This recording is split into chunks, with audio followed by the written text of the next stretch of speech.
Now, I've tried to give a bit of a highlight of your case, but I wonder if you could tell us in your own words what started this whole mess of persecution that you've seemed to have been taken over by, thanks to the establishment. Well, it goes 20 years back. So we started a catechetical series about basic Christian issues. In 2003, I asked MP Rasanen to write a pamphlet on human sexuality, marriage, and homosexuality. The question what was surfing in public discourse in Finland. I wanted to give my congregation and the members there, biblical view and also uh, kind of addressing those questions that were burning there.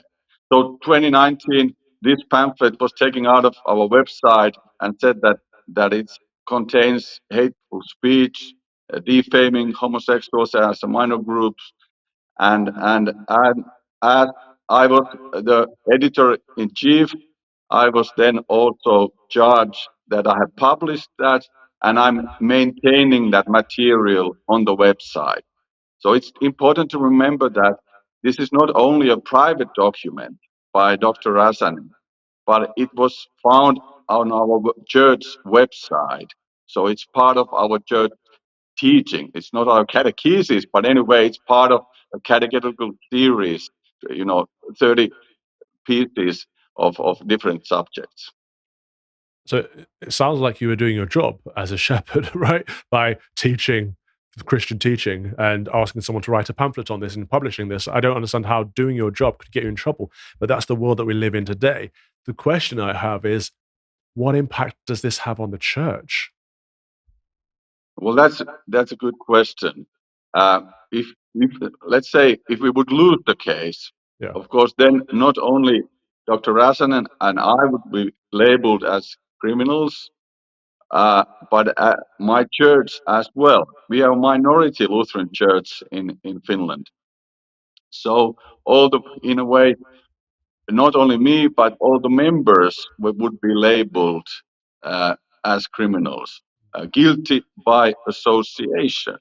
So they would have to carry also the sentence in one sense. And that's actually one of the reasons that I really want to confess this faith and teach my people and also fight this legal fight, because it's not about question about me and Dr. Rasanen. It's not even about the members of my church, but all the Christians in Finland and beyond. Absolutely. What strikes me is this talk of minority groups. It always comes back down to protecting minority groups. And in this language, they're obviously referring to the LGBT community. But there's an Absolutely. assumption there that the minority group needs protection. And I would suggest that one minority group cannot override another minority group. And you're part of a minority group. You're a minority group of Lutherans with Orthodox teaching, as opposed to the majority, which has gone heterodox. So why do you think the Finnish law protects one minority group over the rights of another minority group? And is that a problem? Well, that's the problem, and that's why that was raised up also in the court. So when the state prosecutor asked me the last question, that do you follow the Finnish law or the Bible? Like, So what? she was pushing me to that direction, that it would be illegal from her perspective to teach the biblical teaching. And of course, I'm bound by my ordination vows, till the death, to confess the biblical faith. And as a bishop, I'm the guardian of the faith. So of course, that kind of environment and atmosphere that the prosecutor wants to promote, it's really uh, going against the Christians, and not only my church, but beyond. So, of course, in the light of our constitution, we are not in no way breaking the law. Bishop, I'm fascinated by this question of, do you respect Finnish law or the Bible? Because for 2,000 years, for the majority of that time, the West, there's been no contradiction between the law of the land and the Bible. And when there is a contradiction, Of course, someone who's taken vows of holy orders like yourself would have to go down the law of the Bible. But do you think we're entering a period where Christians, lay Christians, and Christians in general are going to have to ask themselves, do I respect the law of the land or do I respect God's law? And what are the consequences of that going to be? Yes, and I think we have to read carefully those passages in the Bible where they say, first fear God and then honor the emperor. That's the order.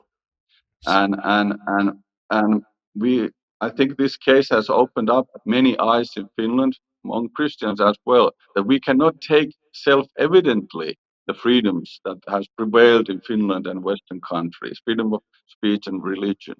So they so so of course we are fighting for them, but we have to also to prepare to pay the price, whatever the price is in the future, to hold those Christian heritages, to confess Christ and His gift, and then joyfully pay the price, whatever it might be in the future.